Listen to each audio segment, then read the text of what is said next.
The show is made possible in part by its supporting sponsors: Blue Water Power Group of Companies, Joe's Discount Tire, and AskGuy.ca.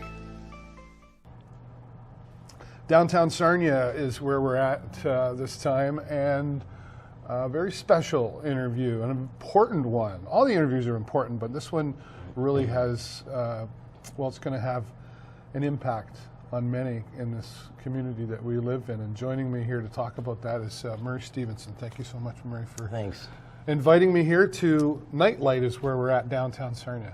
Great. Right? Thanks for the opportunity, Dave, You're to welcome. Share some. This is on my heart. This is what we do. You're very persistent. I know we've been trying to do this for a while, and I'm grateful that you are. Yeah. That's good. But let's talk about what is Nightlight.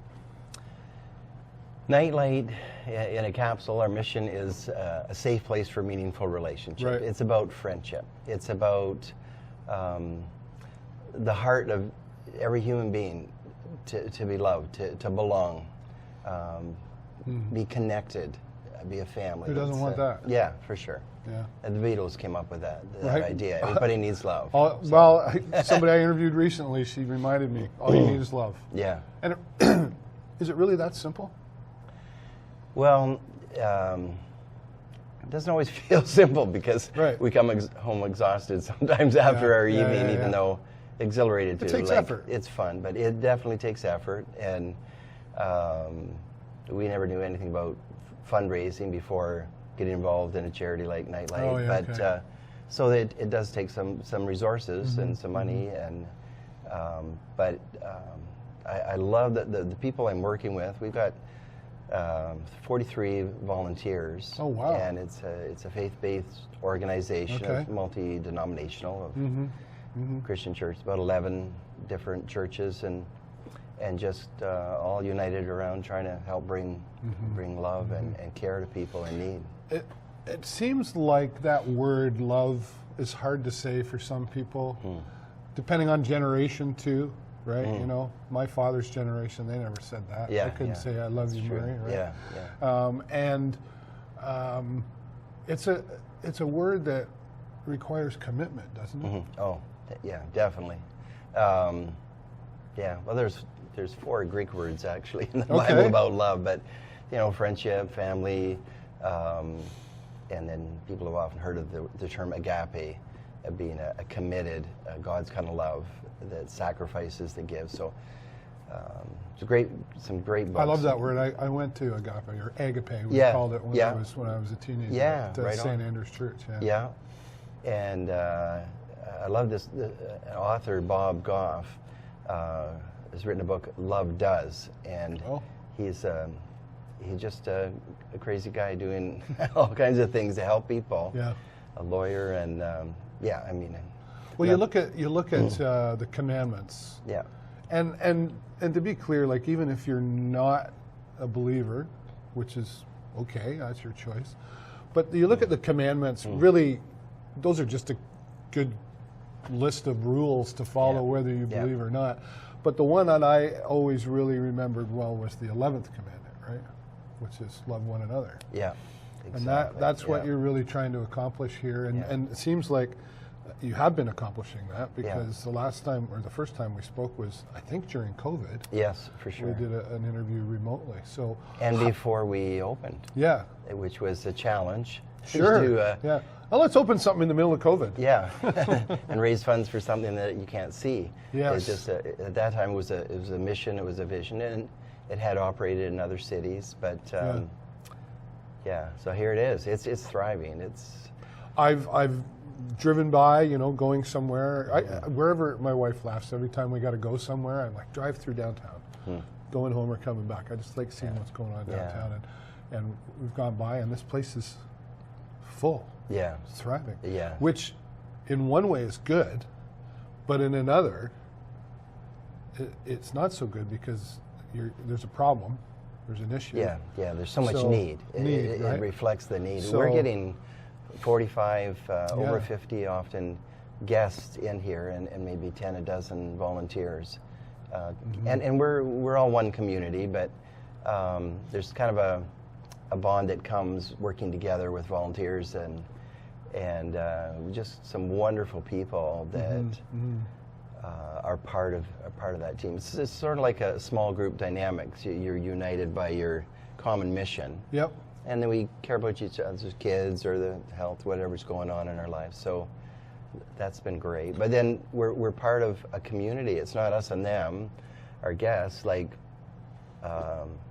when I've been 1 week's off, sick or whatever, or on a vacation, and coming back, I miss everybody. Like they're my friends. They're my friends. Yeah. It's got to be rewarding to see that come to fruition and seeing the impact that its Nightlight has had. That being said, there's challenges that come along with putting something like this together. And aside from the ultimate one, money, what are the other challenges? I think there's a lot of giving. There's a lot of energy, physical, mental, emotional, spiritual energy in it, and fun. Like I love what I'm doing, but trying to keep life in balance, I guess. Yes. Just like everybody has that. Anything else? To make sure not burning out, or even, it's been so great working with my wife Gwen. We're both co-directors here, and her gifts are we kind of balance each other out. She's awesome administrator, but she's also got the whole relationship side so strong. But even between us, it's very uniting for us. But then it's like, okay, we got to talk about something besides Nightlight. Right. And then, okay, we got to get out of town. Let's go up to Port Franks Sure. and all that, and You can get beach full. and So some self-care and just keeping life in balance, because it, especially when it's so thriving right now, and there's so many relationships involved. Then that it could become over-consuming. And then I think the other thing is, like, it changes us. Like the weather, we're conscious of the weather and thinking we've got friends out there. And it's getting a little colder. Yeah. And at the end of the night, that's all we can do right now. And so we can refer people to the lodge, River City, and do what we can, other social services, the outreach workers, Dane and Atlanta from the county. They've been fantastic. So we're part of a whole bunch of people that are working together. And but at the end of the night, okay, well, Lord, you're going to be up all night, so they're in your hands. We've done everything we can. Yeah, for now. Yeah. So which is more than maybe what they had before. Yeah. So we can't carry the weight of the world on our shoulders, and so those. I guess I feel that even saying it, but those are some of the challenges, and I think God helping us, we're working through those. Yeah. I would say so. I've heard the word Nightlight more and more since we first started our relationship, and that's a good thing. And then you've got quite a facility here. I mean, you've got microwaves and fridges and coffee, and what is available to people here? Like, because this is not an Inn of the Good Shepherd, right? It's a comforting place. Yeah. But what are things that are offered here to people that come by? Well, I guess the obvious is free coffee, tea, hot chocolate, snacks. Yeah. We don't promise pop. We give out whatever we have that we've donated. We pass it along.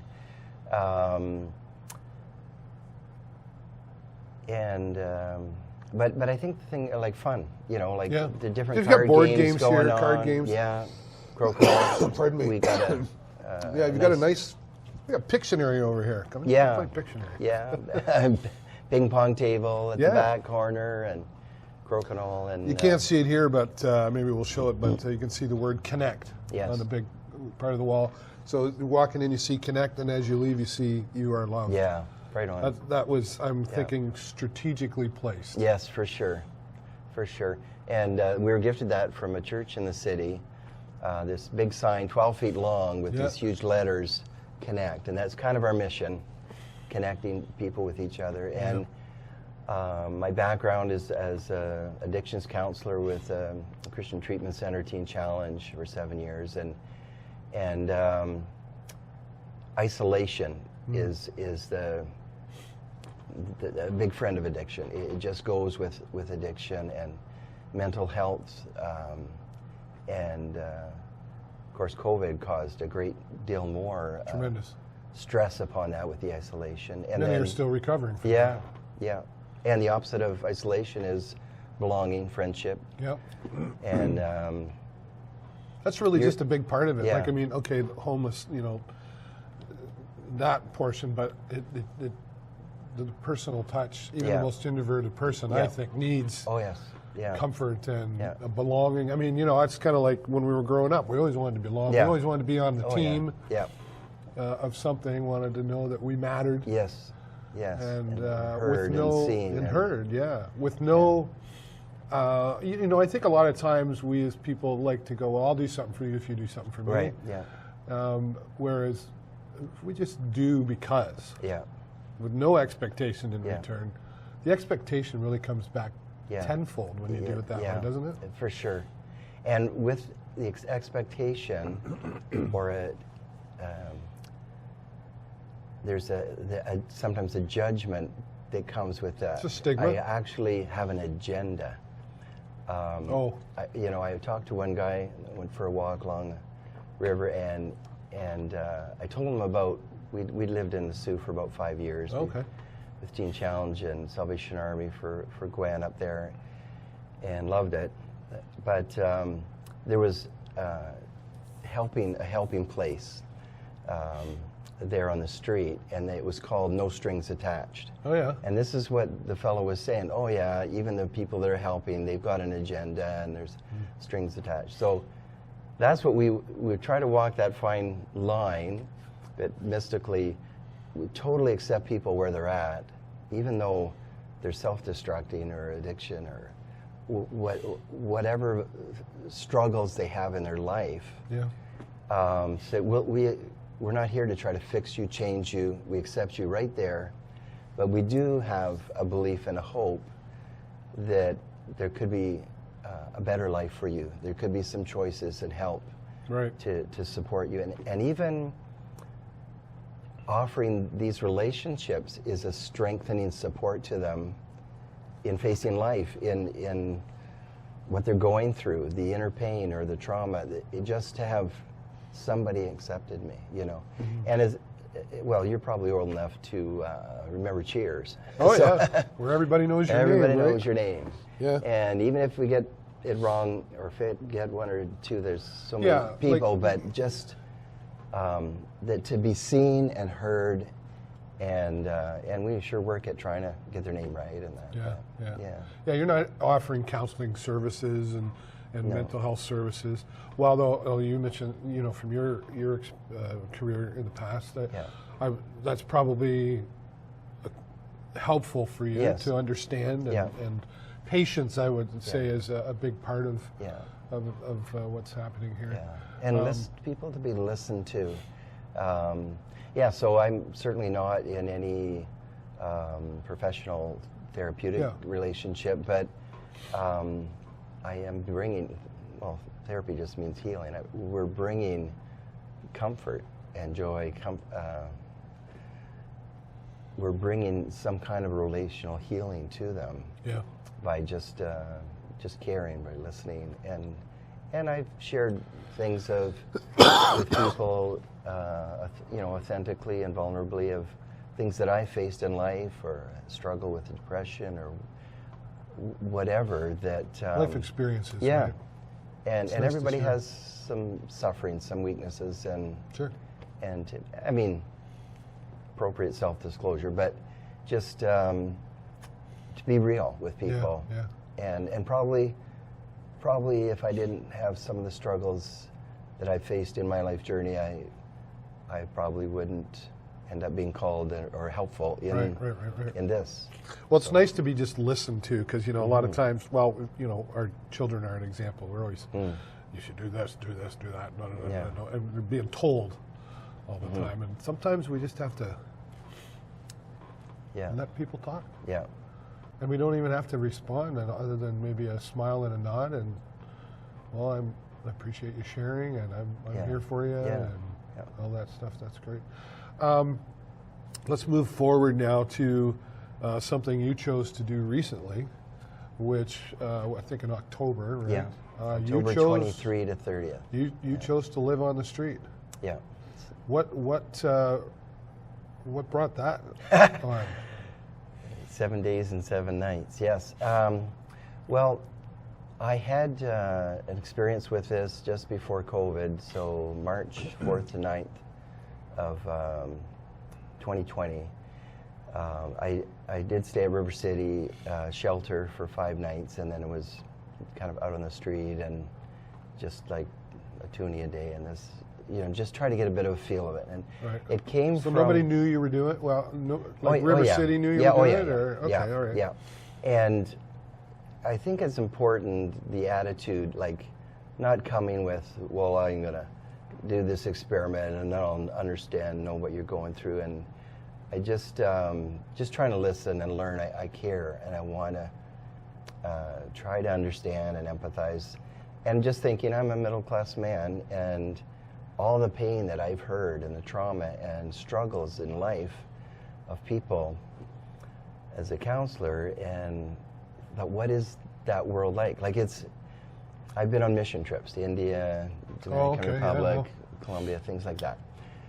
But, so it's a cross-cultural thing, from middle class to some that are marginalized. It's extreme poverty, mental health, addiction, homelessness, just social barriers and struggles that have left them alone. And we have so many resources to us in middle class. We really have a lot here in this town. Yeah. And it still seems like so many don't know what they are. Yeah. Yeah. So that's the cross. So I basically looked at a bit of a mission trip. I want to encourage these friends out there. I want to try to connect with them, hear their stories. I want to encourage them along and get a feeling for where they're at. And then I started thinking, well, why not make a fundraiser? Because after Labor Day, every Saturday, there's wonderful charities, and some that for 20, 30 years, they sponsor me for a walk, a ride, or run. Right, yep. And we did it last year, and that was meaningful, and appreciated there's a generosity in this city. It really is. But I thought, well, let's try something different. So this was a very great help to us with the finances of Nightlight, and there was wonderful publicity, the Journal, the Observer, CTV at one point, Mark Landers and yourself. It just gets us known a little bit. We're a young charity. Yeah. We just started February of 22, so coming up to 2 years, and it really helps to get known, and then you don't have to try to explain all that. Well, everybody has the same issue. Like I say, money isn't everything, but it's up there with oxygen. Yeah, right. You kind of need it to keep going. So well, that's good to true, because like our mission, a safe place for meaningful relationships. We can't just say, hey, we'll meet you down at the Flags and bring a lawn chair, and we'll try and bring a few flasks of coffee. Right. And we'll do our thing, because we need this safe place, a location. Yep. And that costs money too. So. Yeah. When you were doing this, like you said, okay, so the places you stayed, they knew you were doing it. Yeah. But you were around others who were for real experiencing. You in the back of your mind knew, like, I'm out of here. I'll be out of here eventually. So when you were having conversations with others in their reality, did they know that you were there, or did you kind of keep it undercover? Or? No, I just tried to be real and open with it, and it was very well received. I mean, many are our friends, many know us, and we know them, and they've come here often, and then meeting new people. But they were very open and accepting. And it opened your eyes to some things you thought you knew or things you didn't know? Yeah, for sure. I had a powerful experience. It was even the last morning. I camped in Centennial Park and had tried to get, up and packed up and going before daybreak, before people are walking dogs or things, so it wasn't an intrusion. But I had a conversation, so this was probably 5:30 or 6 in the morning at McDonald's, and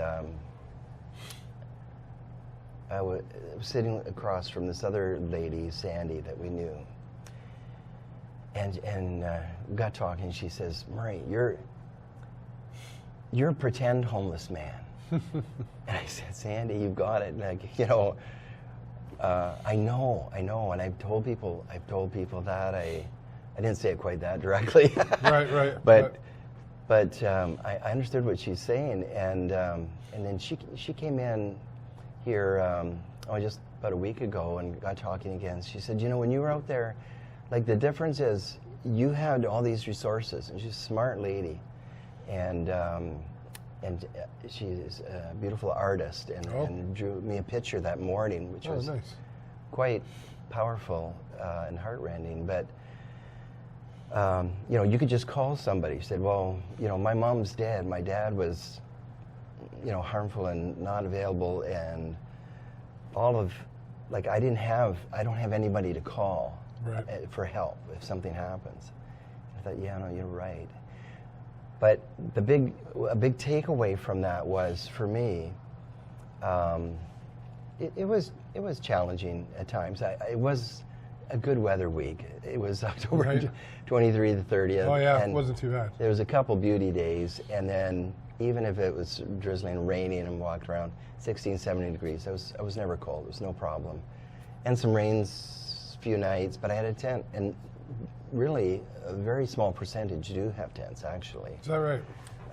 Yeah, not everybody has tents, for sure. But so there was certainly some challenges to it. Yep.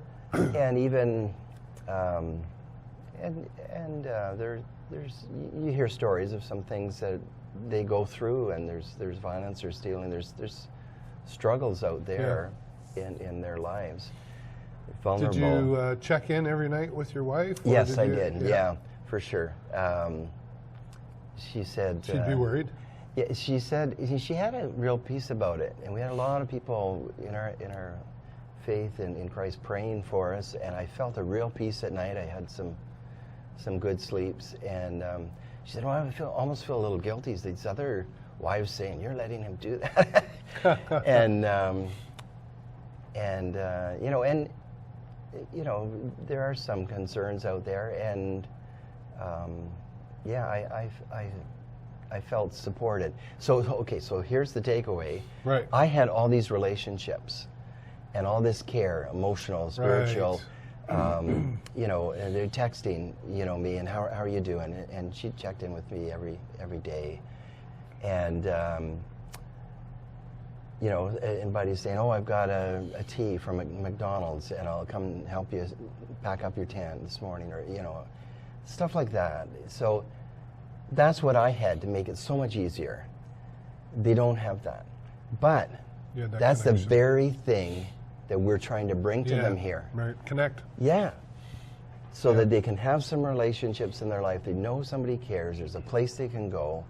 Even a relief and comfort, nurture for a little while. And I'm guessing they don't have cell phones and... Well, some certainly do. Some do, and some don't. But because that's a big connection for us now. And there's other great relationships and things CMHA's doing, the wellness. There's other things, but our big focus, like we do the clothing, the hats, socks, scarves, tarps, blankets, all the clothing, coats, and then helping have extra food. And nobody seems to mind if the ones that are hungry and the homeless, then they get an extra sandwich heated up and all that stuff. But the main thing we're bringing is relationships as a comfort to them. And so that was a big thing. I'll tell you a quick story from Sure. the street. The audience, I'm sure, is loving it. Okay. So even just feeling peaceful at night was to me a thankfulness to God for that. And so in the middle of the night, I'm hearing someone, it's the police. It's the police. Open up. And so I'm, zipping open like kind of groggy. Like, hey, I'm Murray, and I thought maybe that you knew about me out here. I'm doing this, and anyway, he goes, "Oh, you're not the one I'm looking for," and, right. and he was off. And by the way, I've seen the police be so respectful, and the impact team have been wonderful. All of them. We're fortunate to have that team. Yeah, we are, and shout out to them. But so, like, he was respectful. He was just on a mission. So I texted my wife the next day and said, about this little encounter tonight. And I went right back to sleep, which is actually, you'd think that'd be a bit disruptive, but yeah, I felt that peace. And so she says to me, well, I guess you weren't his wanted man. And then she says, you're my wanted man. So I know there's a little romance out there for. Hey, that's all right. So that was a big support. She was a great support to me, Gwen. Yeah, and I love working together with her here. Yeah. Let's talk a little bit more about the impact team. We often see, here downtown, there's some locations that are often places of living, right? What's the social media is a good thing, but it can be, there's a lot of journalists or so-called journalists out there that have opinions and think how things should be done. Yeah. And the police have obviously got their hands full with something like this, on top of everything else they would normally do. Yeah. So hence the impact team, which is great. What are the rules? Do you know, or what is it to say, like, you can't live here in front of my business, and that's there's a lot of mixed emotions on that side of things because how do you feel about that? Yeah. Well, that would be one of the big challenges. You mentioned challenges at the beginning, and we faced some of that, and I'll come back to the police on that because I really appreciate them. But like camping in our front alcove, or and there's a lack of washrooms around, so you could say, "Oh, those people." Well, they're human beings, and my wife and I were talking. Just give people, instead of thinking, "Oh, how that's affecting us," how could we help them? Why don't we have the county have some discreetly placed porta potties around to give them some dignity and privacy as human beings, and they're valuable people, and somebody's daughter and son and people, as you get to know them, that makes such a difference. But anyway, so we tried to express to them, and there was one fellow in particular, but he got it, that, like, tell your friends, like, we care about you, but you can't stay here. Like, I know you're just trying to survive. Try and find a place, a bit of a shelter somewhere. But these are my friends next door here, Dave and Elise in their Blackwater, and other businesses here, and people that live right next door. So, and we've had a little pushback from some people, and understandably. And I've given them my cell number, and there's a few times they've called, and somebody's down there, and either come or got one of our volunteers if I'm occupied, then and clean up, and then to call the impact police. So we've teamed with them, and Dana and Alana, the outreach team, have been really good. So, but I think, and actually that's changed, I think, some of the attitude, because they know, like, I'm for my friends, the people that live here. I'm for the businesses as well. Yep. But we had some Another one of those frustrations. challenges, right? Yeah, and I remember hearing, well, you attract attract these people. Yeah. Like like bees to honey or flies to other things, and so they would. I can understand the frustration, but I'm working with them. I'm doing everything I can, and I think a number of our friends on the street have been able to be respectful of that. Right. So the impact team is just the respect, the dignity, the taking the time, and I'm just really proud of them and the way they handle that. And so there's the connection side. There's the you are loved, welcome, listen. Okay. Now, how do we handle the issue, like the homelessness issue?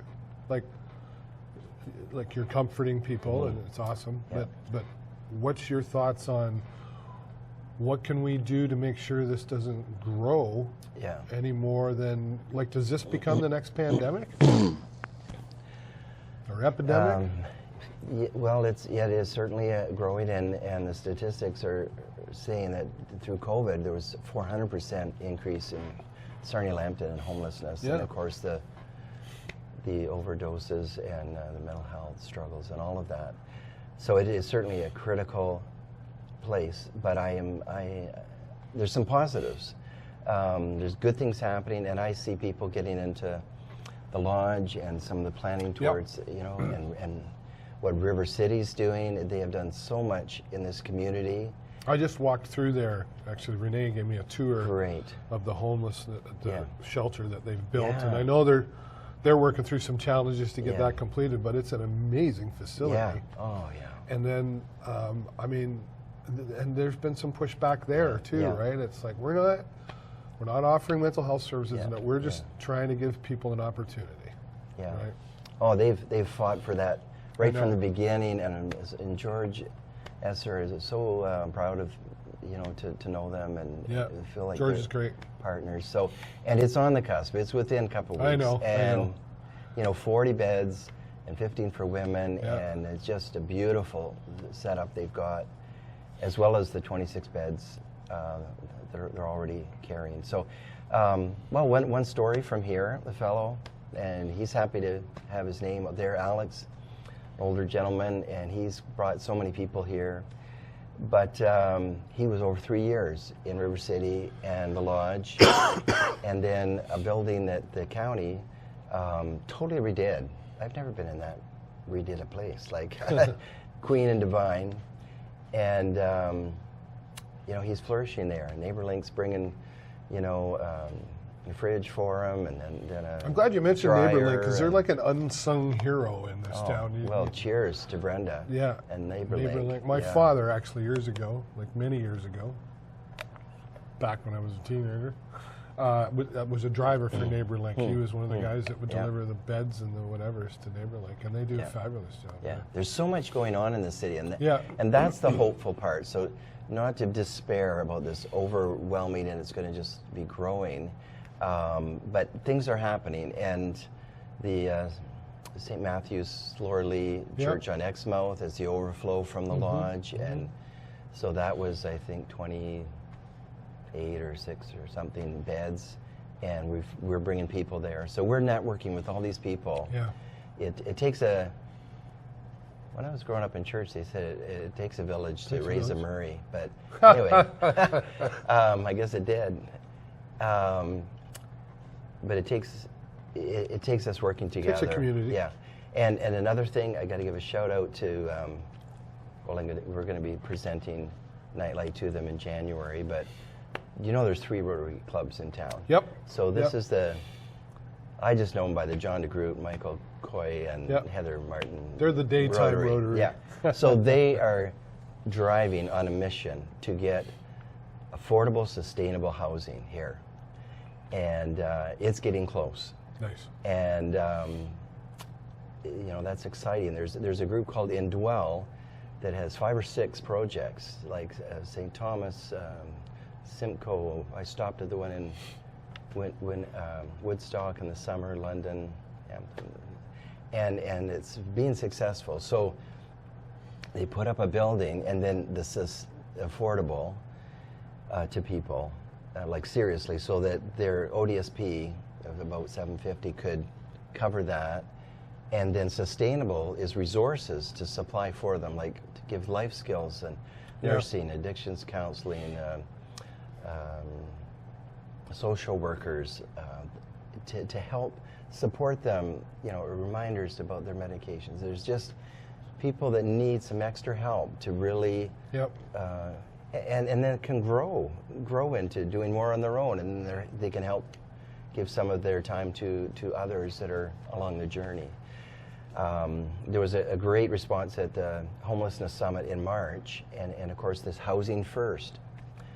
But from what I also have seen of the horrors and destructiveness of addiction, Housing First has to go hand in hand with recovery first. And if there's not adequate supports, and we need to increase all that in Sarnia, and I know there's things in the works for that, to just keep going. That's my hope for the future. But if the addiction issues aren't addressed, the housing ends up imploding. They often destroying that. It becomes just violence, dealers, the crack house, all that. It just it's really important to have resources both in housing, affordable and sustainable, and resources being put into recovery work. One of the great things about hearing your story and Nightlight's story and all those involved is your own expectation of what can I do to help? Because a lot of times, Murray, I think we say, what's our government going to do for us? Yeah. And I always, I wasn't even alive when he was assassinated, but JFK said, ask not what you can do for your country, or what your country can do for you, but what you can do for your country.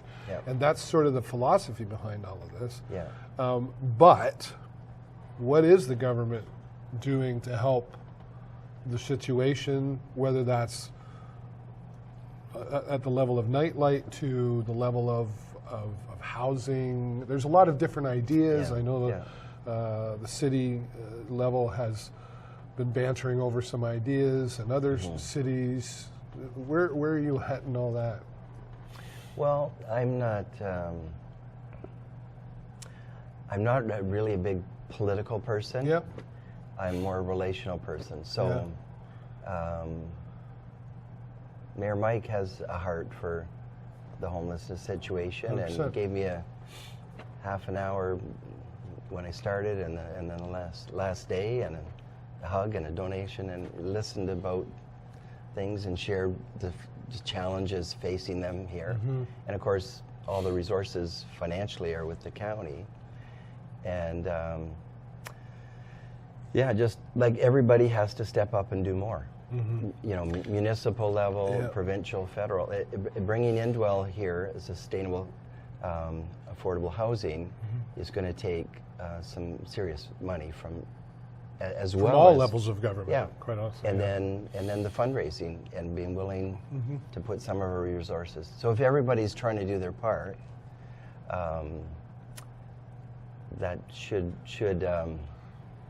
improve. A synergy and energy to multiply the resources a bit. What does Nightlight need from the community? Like, what do you welcome more volunteers? Do you and is there a process to becoming a volunteer?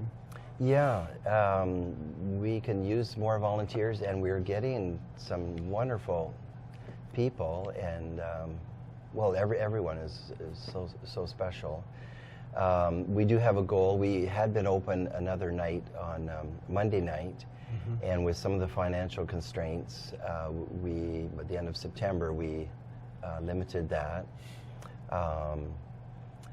We're also trying to maybe maximize some of the use of the building for like missions and that, and that would help be better management, stewardship of the resources there. There's a church that Mike Dupe runs here, River of Hope Community Chapel, on Sunday night. So that gives another night with spiritual care. Yeah. And so our goal would be to get another night from past history of Nightlights. 3 times a week being open is good. Right now we're open Tuesday night 6 to 9, Okay. Thursday afternoon 1 to 4, and at the end of September we put a little pause on the Monday, and often it ran on a stat and holiday, and just so we're maybe looking towards maybe a Wednesday. So going forward with more volunteers, we could then re-engage that third night to just keep that community flourishing an extra night. And then there's even talk of other organizations or churches or social helping could use the space, and we'd be happy for that, and just we don't sublet it as such, but just like leave it as you found it, and come to an understanding, and if there can be donations to help carry the weight of the building and that. So What about, so we talk, this has been great, by the way. I'm really enjoying, I didn't know what to expect. I had an idea, obviously, about Nightlight, because we talked before. Your experience on the street, I really didn't know what to expect. And this has been very eye-opening to me. And I'm sure there's a whole lot more. Yeah. Maybe we just need to do a whole docu-series on something like this. But we talk about, we want to come up with solutions, or we hope the government would and the community would. And we all have these ideas on what that structure should look like. Is anybody talking to the community that it affects and saying, what do you think? Yeah. Well, I could give a shout out to Sarnia Journal and Kathy Dobson and Glenn Ogilvy. Please do. They've just put out this publication. Well, last they did a series of stories from the street of 6 in the spring, and then 6 this fall, and now it's been put in a newspaper presentation too. Chris Cook funded that, and you can see it at the Lawrence House Wednesday through Sunday, 4 to 7 or something like that. Okay. But anyway, all presenting these powerful photography of people that you can really see something in that, and the stories. So interviewing them, hearing their stories, and I think that to just be seen and heard is so important, and valued. I'm being treated and respected as a person. So I think that's been something good for those that are homeless on the street. And I would also, I think if I could share a message that I felt, and it's just my experience and opinion, that maybe folks from the street would want to share is there's a pain in the rejection. It's like, well, we don't want you here. You can't be there. Yeah. Oh, well, we don't really want you anywhere. We want this problem just to go away. Yeah. This problem. These people. These are our people. And so that hurts. That's one of the greatest pains. That's relational poverty. And then you're isolated. Nobody wants me. Yeah. I don't belong. Yeah. Yes. Lack of connection. Yeah. The whole thing just goes on. And I've sensed that they appreciate the number of kindnesses. I've seen many acts of kindnesses and generosity, which is great. However, the need is so great. There's some research, I can't document it offhand here, but basically one positive encouraging word or deed, one negative, hurtful, abusive, traumatic, nasty word, whatever, rejection, it takes 5 positive, affirming, comforting, encouraging words to balance that, right? So even though appreciating, well, people are trying to help, but there's still a hurt that comes from that rejection. And so if there's ways that, just keep doing those little things. We encourage people to make up little bags of something in our car, so that just on occasion, just. I have a friend of mine who, let's call him Joe. He knows the location of someone who lives on the street, and almost every day he gets her a tea because he discovered she likes tea, green tea. Yeah. And makes a point of picking one up wherever he does, and then drives by.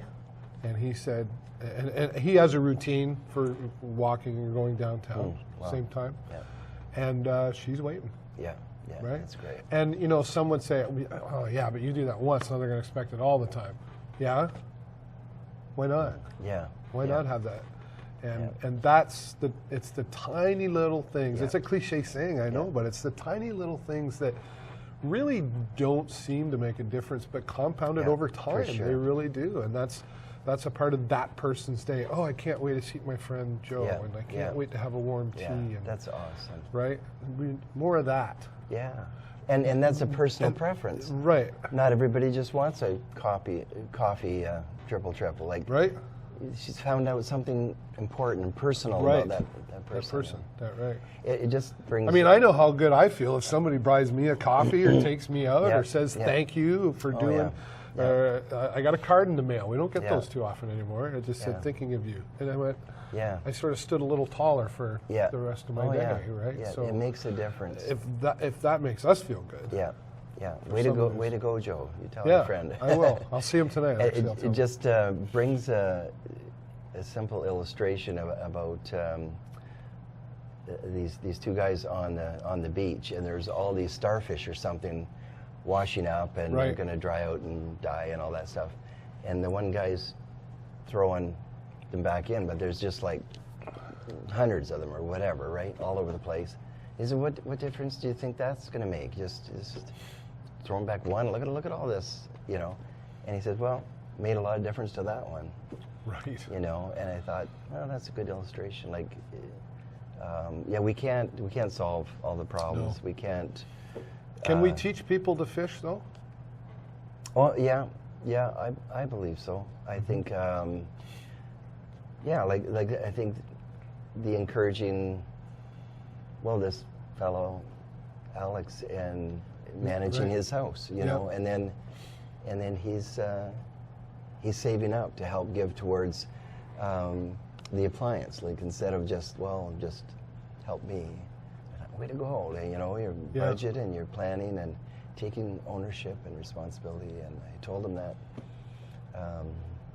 the other night. So. There is success in all of this. Yeah, so that they can move forward. Another fella, like, just so excited about his work. He's loving his work. He's a bricklayer, and he's in the union. Okay. And then we did a big cheer and celebrating for him when he got one of his courses, extra courses he was getting to kind of go forward. Give him a pat on the back and say, way to go. Yeah, so we're seeing changes as well. So we're not saying.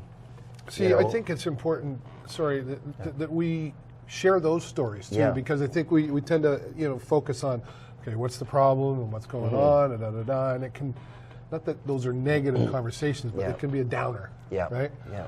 But when you talk about Alex and another fella that got a job and and that's we need to hear those success stories. So maybe those are the people to interview and share as well, right? Yeah. To know that, yes, you can. Yes. You certainly can. Yeah. My wife has a special friend that she's known from when she was a child and youth worker, and takes her to a counseling appointment. Right. And somebody else is helping somebody to a doctor appointment. And when one of our guys struggled with cancer, and we're up there sitting with him in chemo and taking turns taking him down to London at Vic, and we're doing some things outside these relationships. If they're real relationships, then it's not, oh, I'm just here to see you between 6 and 9, but I care about your life. Yes. And that a friend. Yes, exactly. And we do that with the team and consult and leadership, so that we're not just